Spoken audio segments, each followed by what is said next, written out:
تھما دیا، انہوں نے جگہ جگہ جو ہے فلمی اڈے بنا دیے، انہوں نے جو ہے جگہ جگہ سنیما ہال کھول دیے تاکہ مسلمانوں کے بچے جو ہے کسی طرح سے گمراہ ہو۔ لیکن ہم مسلمان جو ہے، ہم مسلمان برباد ہو رہے ہیں اور ہمیں جو ہے کوئی فکر نہیں ہے۔ جہاں دیکھ لیجیے مسلمانوں کو ہی دبایا جا رہا ہے۔ اس کی وجہ کیا ہے کہ ہمارا ایمان جو ہے بالکل ختم ہو گیا۔ انہوں نے یہودیوں نے جو سوچا انہوں نے ہمارے اوپر مسلط کر دیا۔ آج دیکھ لیجیے کہ گھروں کے اندر ٹی وی لگا ہوا ہے، موبائل اور انٹرنیٹ جو ہے ہماری ماں اور بہنوں کے ہاتھوں میں ہے، اور ہماری ماں باپ جو ہے، ہماری ماں جو ہے اپنے بیٹے نوجوان بیٹے کے سامنے فحش گانے سنتے ہیں، ٹی وی دیکھتے ہیں، فلمیں دیکھتے ہیں، اور انہیں جو ہے ذرہ برابر شرم نہیں آتی۔ میرے محترم بزرگوں دوستو، حدیث کے اندر آتا ہے، اللہ کے رسول صلی اللہ علیہ وسلم فرماتے ہیں کہ ایک زمانہ ایسا آئے گا کہ میری امت جو ہے اپنی ماں کے ساتھ زنا کرے گی۔ میرے محترم بزرگوں دوستو، آج وہ دور آ چکا ہے۔ میرے محترم بزرگوں دوستو، آج آپ دیکھتے ہوں گے اخبارات کے اندر پڑھتے ہوں گے کہ آج جو ہے ٹی وی کی وجہ سے ٹی وی گھروں کے اندر لگا ہوا تھا، ماں باپ بیٹی بہن سب جو ہے دیکھ رہے تھے، اسی کا نتیجہ یہ ہوا۔ ابھی کچھ دن پہلے اخبار کے اندر آیا ہوا تھا کہ ایک باپ جو ہے اپنی بیٹی کے ساتھ منہ کالا کر رہا تھا، 2 سال 3 سال سے منہ کالا کر رہا تھا۔ لیکن میرے محترم بزرگوں دوستو، وہ بیٹی جو ہے شرم کی وجہ سے کسی کو نہیں بتلا رہی تھی، لیکن جب بیٹی وہ اپنی باپ کی اس حرکت سے تنگ آ گیا، اس وقت جو ہے وہ جو ہے چیخ چیخ کر معاشرے کو کہہ رہی تھی کہ میرے معاشرے کے لوگوں، میرا باپ جو ہے میرے ساتھ ایسی حرکت کر رہا ہے۔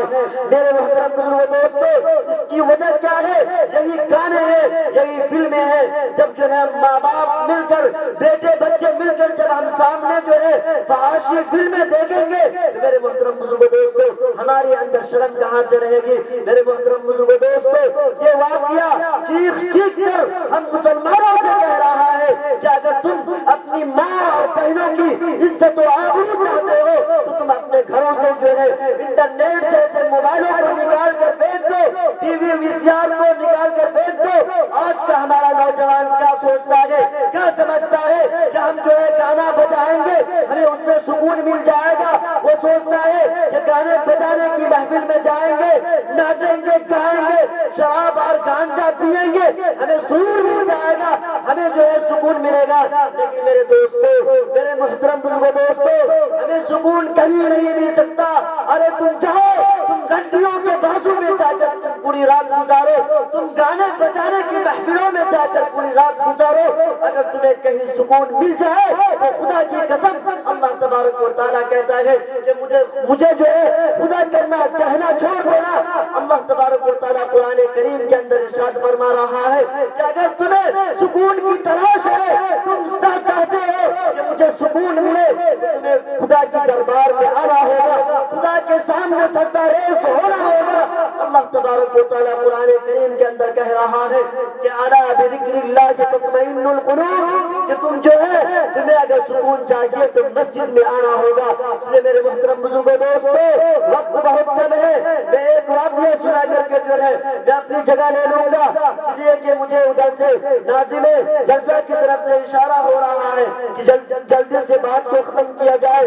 میرے محترم بزرگوں دوستو، یہ صرف ہمارے اولاد کے اندر کمی نہیں ہے بلکہ ہمارے ماں باپ کے اندر بھی کمی ہے کہ ہمارے ماں باپ جو ہے اولاد کو ایسے ہی بدماشوں کی طرح چھوڑ دیتے ہیں، نہ پوچھتے ہیں کہ میرا بیٹا کس کے ساتھ جا رہا ہے، کس کے ساتھ اس کی دوستی ہے۔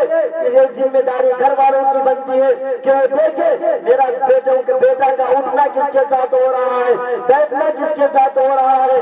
میرے محترم بزرگوں دوستو، حضرت عمر رضی اللہ تعالیٰ عنہ کے پاس جو ہے ایک آدمی آتا ہے اور جو ہے وہ اپنی بیٹے کی شکایت کرتا ہے کہ میرا بیٹا جو ہے نافرمان ہو گیا ہے، میری بات نہیں مانتا۔ میرے محترم بزرگوں دوستو، حضرت عمر رضی اللہ تعالیٰ عنہ جو ہے ان کو بلاتے ہیں اور بلا کر ان سے پوچھتے ہیں کہ کیا بات ہے کہ تم اپنے باپ کا کہنا نہیں مانتے، تم جو ہے اپنے ماں باپ کی نافرمانی کیوں کرتے ہو؟ تو اس لڑکے نے حضرت امیر المؤمنین حضرت عمر رضی اللہ تعالیٰ عنہ سے کہا کہ امیر المؤمنین کیا صرف باپ ہی کا حق اولاد پر ہے، اولاد کا کوئی حق باپ پر نہیں؟ تو عمر رضی اللہ تعالیٰ عنہ نے کہا کہ ہاں اولاد کے بھی کچھ حقوق ہیں باپ کے اوپر۔ تو حضرت اس لڑکے نے کہا کہ بتا دیجئے وہ کیا حقوق ہے؟ حضرت عمر رضی اللہ تعالیٰ عنہ نے کہا کہ اولاد باپ کے اوپر یہ حقوق ہے، یہ ذمہ داری ہے کہ وہ جب وہ شادی کر رہا ہو تو اپنی بچے کے لیے جو ہے اچھی لڑکی کی تلاش کرے، وہ دیکھے کہ یہ لڑکی دیندار ہے یا نہیں۔ تو اس لڑکے نے جواب دیا کہ حضرت امیر المؤمنین یہ جو ہے میرا باپ جو ہے میری ماں کی جو شادی کر کے لایا ہے یہ ایک مجوسی ہے، یہ غیر مسلم ہے، اس لیے میری ماں بھی صحیح نہیں ہے۔ دوسرے نمبر پر کہا کہ میرا باپ نے میرا نام جال رکھا ہے جس کے معنی آتے ہیں سیاہ اور فام کے۔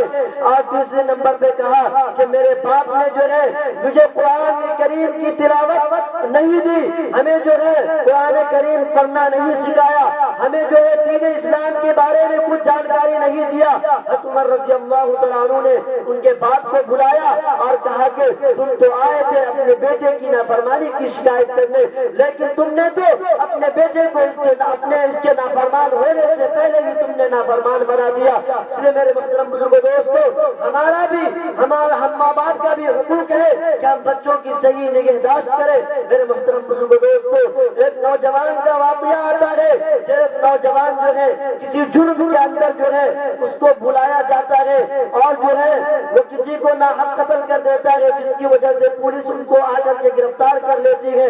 جب وہ عدالت کے اندر پہنچتا ہے اور جج حضرات جو ہے ان کو جو ہے پھانسی کی سزا سنا دیتے ہیں، میرے محترم بزرگوں دوستو اس نوجوان سے آخری خواہش پوچھی جاتی ہے کہ بتاؤ تمہاری کوئی آخری خواہش ہو تو تم بتا دو۔ میرے محترم بزرگوں دوستو وہ نوجوان کہتا ہے کہ میری آخری خواہش یہ ہے کہ میں جو ہے میری والدہ کو بلایا جائے، میری ماں کو بلایا جائے۔ چنانچہ جج حضرات جو ہے ان کی والدہ کو بلاتے ہیں۔ جب ان کی والدہ عدالت کے اندر آتی ہے تو ان سے کہا جاتا ہے، وہ نوجوان کہتا ہے کہ ماں ذرا قریب ہو جاؤ، تم سے کچھ ضروری باتیں کرنی ہے۔ میرے محترم بزرگوں دوستو ماں جو ہے قریب ہوتی ہے تو وہ نوجوان لڑکا جس کو پھانسی ہونے والی تھی وہ لڑکا ماں کی کان کو جو ہے لپٹ کر پکڑتا ہے اور زور سے کاٹتا ہے۔ ماں جو ہے چیختی چلاتی ہے۔ اس وقت جو جج حضرات وہاں بیٹھے ہوئے تھے وہ بھی اس لڑکے کو ڈانٹنے لگتے ہیں کہ اے ظالم تجھے شرم نہیں آتی، ابھی تمہارا آخری وقت ہے اور آخری خواہش ہے، تمہاری ماں سے مل کر تمہیں خوشی ہونی چاہیے۔